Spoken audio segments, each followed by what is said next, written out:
الحمد لله نحمده ونستعينه ونستغفره ونؤمن به ونتوكل عليه ونعوذ بالله من شرور أنفسنا ومن سيئات أعمالنا من يهده الله فلا مضل له ومن يضلل فلا هادي له ونشهد أن لا إله إلا الله وحده لا شريك له ونشهد أن سيدنا ومولانا محمدا عبده ورسوله صلى الله عليه وعلى آله وأصحابه وسلم تسليما كثيرا كثيرا أما بعد فأعوذ بالله من الشيطان الرجيم بسم الله الرحمن الرحيم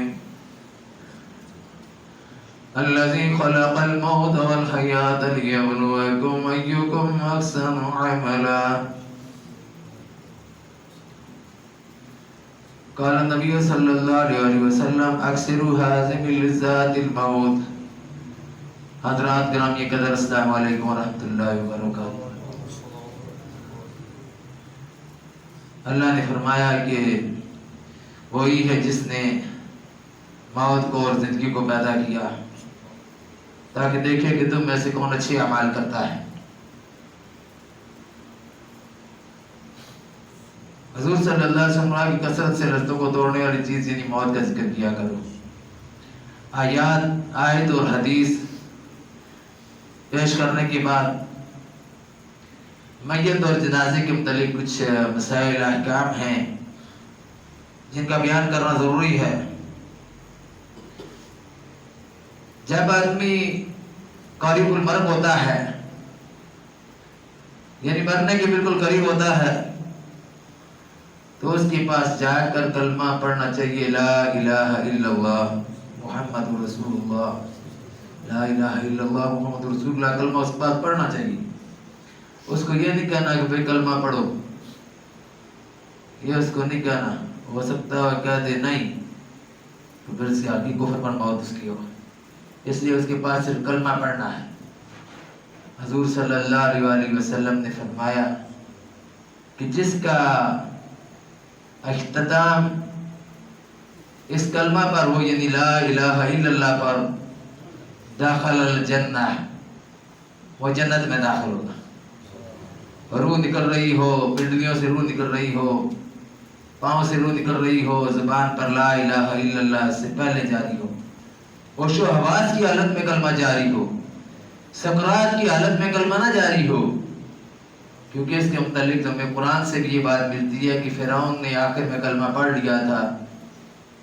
جب اس کو ایک غوطہ لگا, موت کے آثار ظاہر ہونا شروع ہوئے تو اس نے کلمہ پڑھ لیا کہ میں بنی اسرائیل کے رب پر, موسیٰ اور ہارون کے رب پر میں ایمان لے آیا.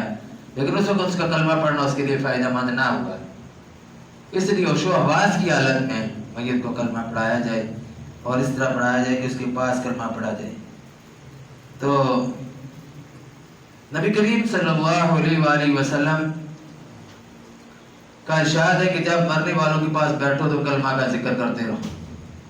یہ جب مرنے والوں کے پاس بیٹھو تو کلمے کا ذکر کرتے رہو. اب اس کا مفہوم دوسرے لوگوں نے یہ لیا کہ جب چارپائی اٹھا کر جاؤ تو اس وقت کلمہ پڑھنا شروع کر دو.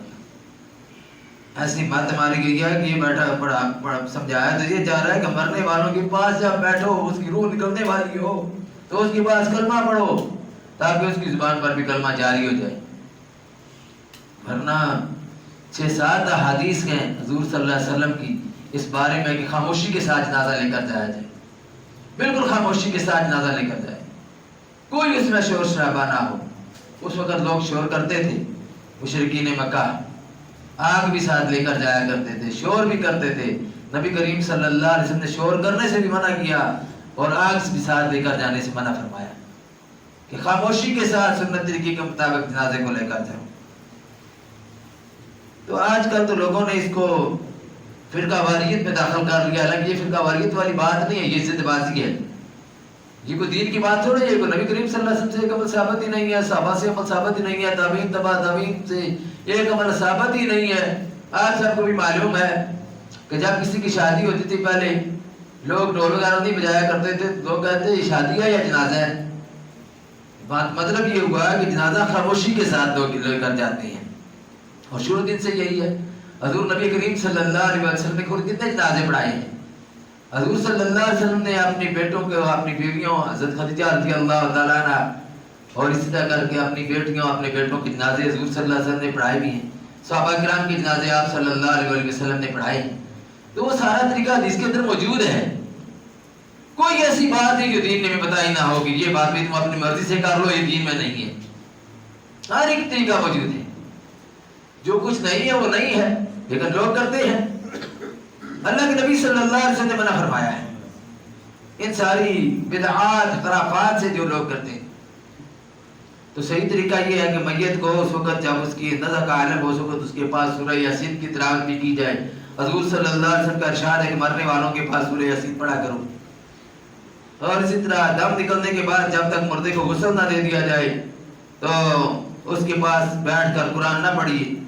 جب غسل دے دیا جائے پھر اس کے بعد اس کے پاس بیٹھ کر قرآن پڑھیے. اور وہ آدمی جسے نہانے کی ضرورت ہو، مرد ہو یا عورت ہو، یا جو نفاس والی عورت ہو یا مرد ہو جس کو غسل کی ضرورت ہو، وہ بھی مردے کے پاس نہ بیٹھے، وہ بھی مردے کے پاس نہ بیٹھے، میت کے پاس نہ بیٹھے. موت کی خبر جب سنیں اس وقت کوئی بھی مسلمان ہو اس کی زبان پر وہی لفظ ہونا چاہیے جو عام طور پر لوگ پڑھتے ہیں، انا للہ و انا الیہ راجعون. یہ لفظ زبان پر جاری ہونا چاہیے. نبی کریم صلی اللہ علیہ وسلم کا ارشاد ہے کہ جو آدمی مصیبت کے وقت انا للہ و انا الیہ راجعون پڑھتا ہے، فرمایا کہ اس کے لیے 3 اجر ہیں.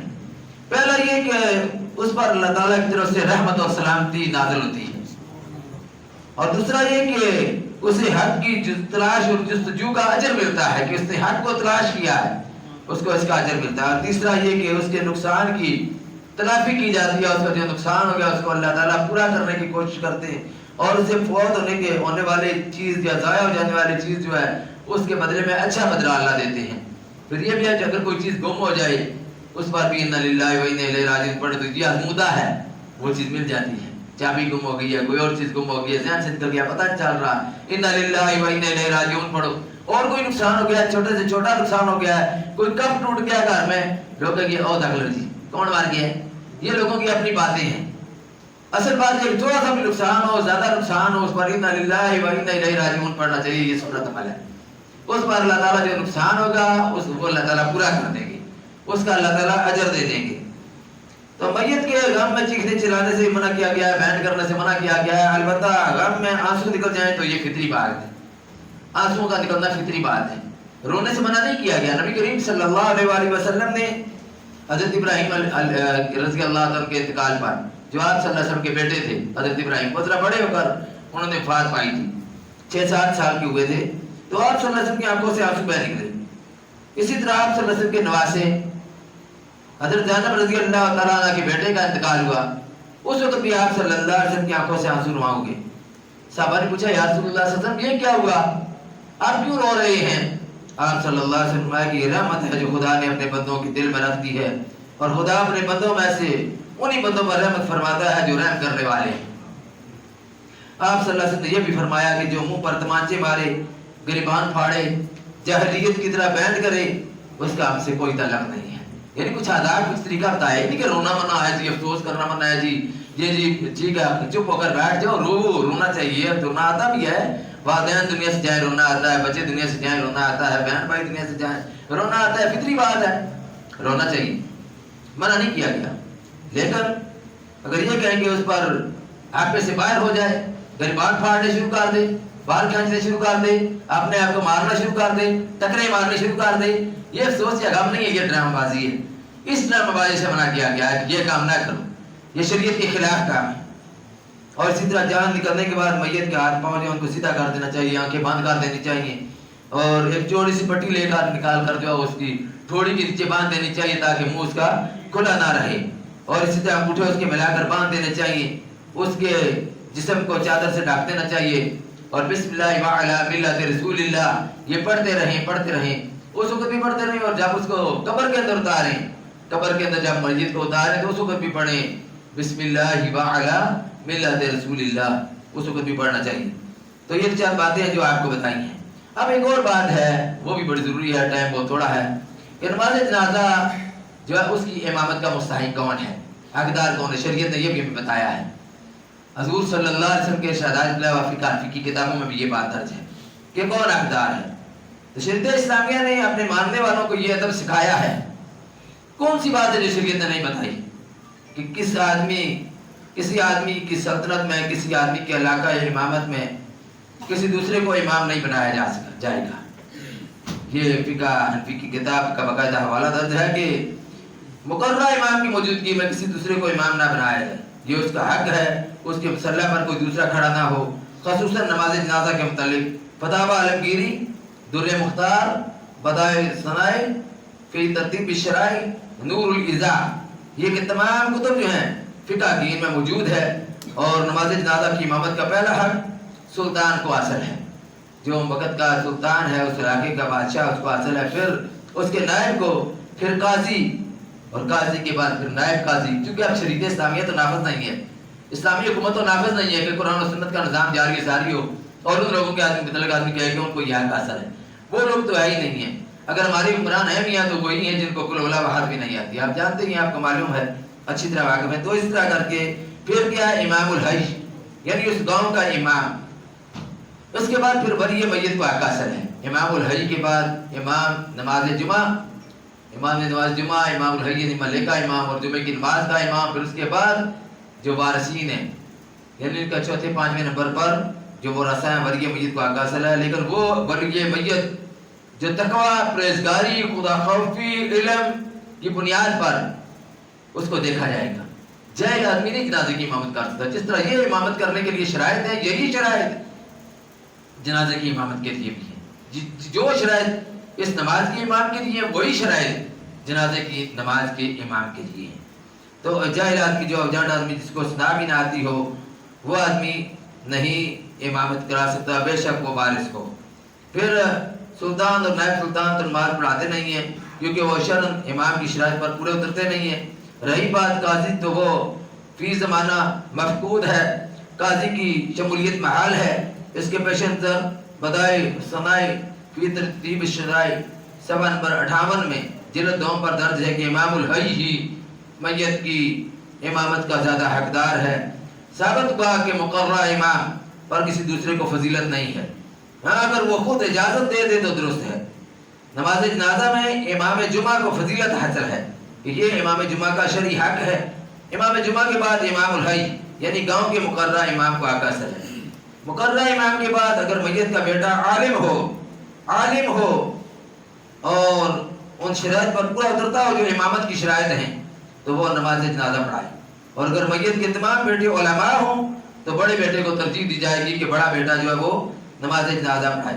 اولاد کے بعد ورثاء میں اقرب وارث یعنی جو اس کی اولاد کے بعد جو اس کے بعد قریبی وارث ہوگا، بھتیجا وغیرہ، پھر اس کا حق ہوگا کہ نماز جنازہ پڑھائے۔ میت کا بیٹا یا میت کا باپ دونوں موجود ہوں اور دونوں اہل علم ہوں، دونوں عالم ہوں، تو پھر باپ کا حق ہے کہ وہ جنازہ پڑھائے۔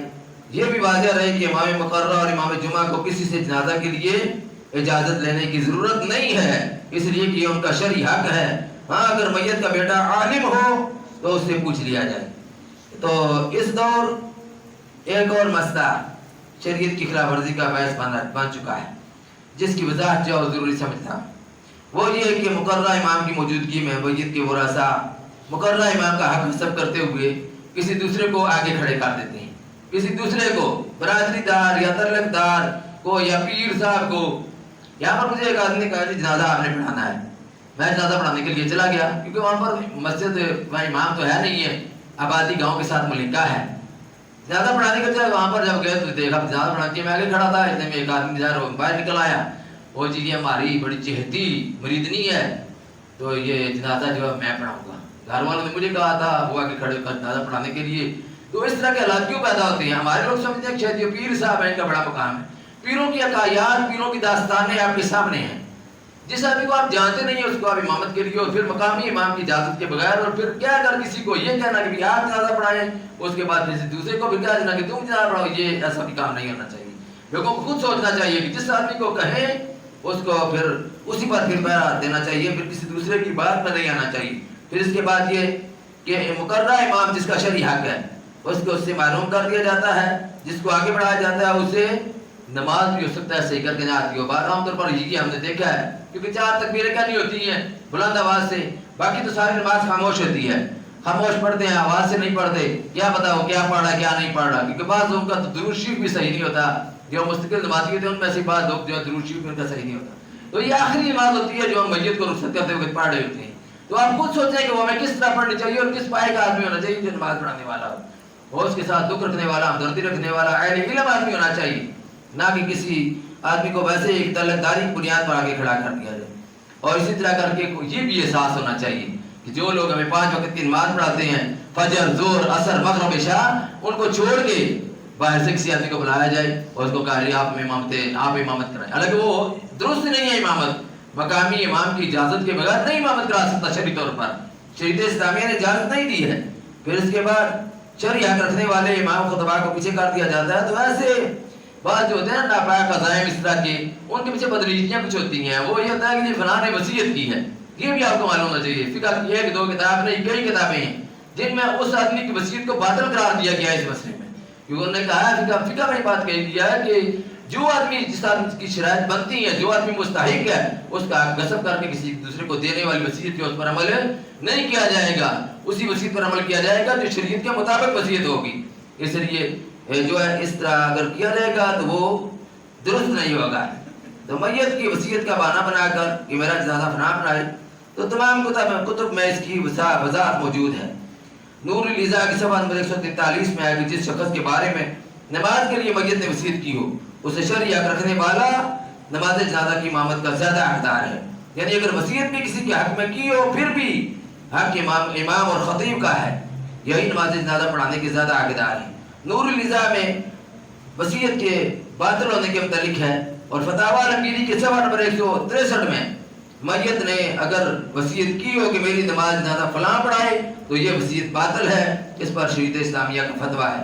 تو یہ جنازے کے متعلق ہے۔ اسی طرح جنازے کے ساتھ جو کچھ کیا جاتا ہے، جنازہ جس طرح لے کر جاتے ہیں بڑی دھوم دھام کے ساتھ، بعض لوگ لے کر جاتے ہیں، کہتے ہیں جنازہ جو ہے اس کے ساتھ شور شرابہ بندے منگواتے ہیں، جی اونچا اونچا کلمہ پڑھو، جی یہ بالکل غلط ہے، حضور صلی اللہ علیہ وسلم کی سنت سے ثابت نہیں ہے، اس سنت کے خلاف عمل ہے۔ آج کل جو کچھ شروع ہو گیا ہمارے گاؤں میں، یہ باہر کے گاؤں میں نہیں ہوتا، یہاں پر نئی نئی بدعت شروع کر دی لوگوں نے ضد بازی کی بنیاد پر۔ قبر پر اذان نہیں ہوتی باہر کے گاؤں میں نے خود دیکھا ہے، وہاں پر دفن کرنے کے بعد ہم چلے آتے ہیں، دفن کرنے کے بعد بعض آتے ہیں لیکن وہ اذان وغیرہ قبر پر نہیں دیتے۔ ہمارے گاؤں میں اب بعض لوگوں نے شرارت کی بنیاد پر یہ کام شروع کیا ہے کہ اذان دینی شروع کر دی قبر کے اوپر۔ اذان کس لیے ہوتی ہے؟ نماز کے لیے، اذان نماز کے لیے، کال فار پریئر ہوتی ہے، اور اسی طرح اذان اس کی ہو چکی ہے جو فوت ہو گیا ہے، جب یہ پیدا ہوا تھا اس وقت اذان بھی دے دی گئی تھی، اقامت بھی کہہ دی گئی تھی، اب نئی اذان کی ضرورت ہی نہیں ہے۔ عید کی نماز کی اذان اور اقامت نہیں ہے، کوئی آدمی کھڑا کر اذان دینی شروع کرتی ہے، عید کی نماز ہے میں اذان دے رہا ہوں، عید کی نماز ہے میں اقامت کہہ رہا ہوں، تو وہ درست ہوگا، جائز ہوگا؟ وہ اگر جائز نہیں ہے تو یہ بھی بالکل جائز نہیں ہے، بالکل گناہ ہے اور بدعت ہے اور بڑا گناہ ہے کہ قبر پر کھڑے ہو کر اذان دی جائے۔ پھر کیا کہتے ہیں؟ اور جی فرشتے آتے ہیں نا حساب لینے کے لیے، تو اس وقت آ کے شیطان جو ہے نا بانے اپنے پاس سے بات، حدیث ہے؟ حدیث نہیں ہے، اپنے پاس سے بات، فرشتے جو ان کو بگانے کے لیے ہم اذان دیتے ہیں تاکہ فرشتے شیطان کو بگانے کے لیے فرشتے حساب لینے کے لیے آتے ہیں، شیطان نہ بھی چاہ کر اس کو حساب کا خراب کرے، اس کا حساب کتاب دیتے وقت، اس لیے ہم اذان دیتے ہیں۔ تو جب تم وہاں پر موجود ہو تمہاری موجودگی میں فرشتے آ جائیں گے، سارے آدمی جب چلے جاتے ہیں واپس چلے جاتے ہیں، قبر بالکل وہاں پر کوئی پتہ نہیں ہوتا، اس وقت حساب کتاب لینے والے فرشتے آتے ہیں۔ لیکن اس وقت بھی حضور صلی اللہ علیہ وسلم، صحابہ کرام، تابعین، تبع تابعین اور اللہ کے جتنے نیک بندے وہ گزرے ہیں، مفسرین، محدثین، ان میں سے کسی ایک سے بھی یہ بات ثابت نہیں ہے کہ انہوں میں سے کسی ایک نے بھی قبر پر اذان دی ہو اور یہ عمل کیا ہو۔ پھر یہ کہ ہم اگر باہر کے کسی آدمی سے جنازہ پڑھوائیں گے، کیا وہ اس کو جنت میں چھوڑ کر آ جائے گا، جنت میں لے جائے گا؟ چلو یہ آپ کو جنت میں چھوڑ آتے ہیں، مولوی صاحب جو استاد راستے میں چھوڑ کر آ جائیں، لوگوں کی بڑی عجیب عجیب باتیں۔ اس لیے کوشش کرنی چاہیے کہ اپنے جنازے سنت کے مطابق ادا کریں، جتنے بھی جنازے ہوں آپ کے گھروں میں، مسجدیں جتنی بھی ہوں، ان کا پورا پہرا دیں کہ سنت کے مطابق عمل ہو۔ جب چارپائی ہاتھ میں ہوتی ہے، بعض عورتیں پڑھتی ہیں اونچا اونچا، عورتوں کا اونچی آواز سے اس وقت پڑھنا یہ بھی بدعت ہے، کوئی نہیں قرآن حدیث سے ثابت۔ اس میت نے بخشی یا اللہ، ہاں جی، خانہ کعبہ، بیت اللہ، یہ سب کچھ اپنے پاس سے تسبیح بنائی ہوئی ہے، اس کا شریعت میں کوئی وجود نہیں ہے۔ جو چیز حضور صلی اللہ علیہ وسلم اور صحابہ سے ثابت نہ ہو اس سے اجتناب کرنا چاہیے، وہی سنت طریقہ ہے، یہی کامیابی کا راستہ ہے، یہی جنت میں لے جانے والا عمل ہے، اور جو بدعت ہے وہ گمراہی کا راستہ ہے۔ فرمایا کل بدعت دلالہ، ہر بدعت گمراہی ہے، وکل دلالۃ فی النار، اور ہر گمراہی کا ٹھکانہ جہنم کی آگ ہے۔ کوشش کرنی چاہیے کہ آدمی سنت کے مطابق عمل کرے، جو عمل بھی کریں سنت کے مطابق کریں، جو بھی بدعات خرافات ہیں رسومات ہیں ان سے آہستہ آہستہ کر کے اجتناب کرنے کی کوشش کریں۔ اللہ ہمیں عمل کی توفیق نصیب فرمائے۔ وآخر دعوانا الحمدللہ رب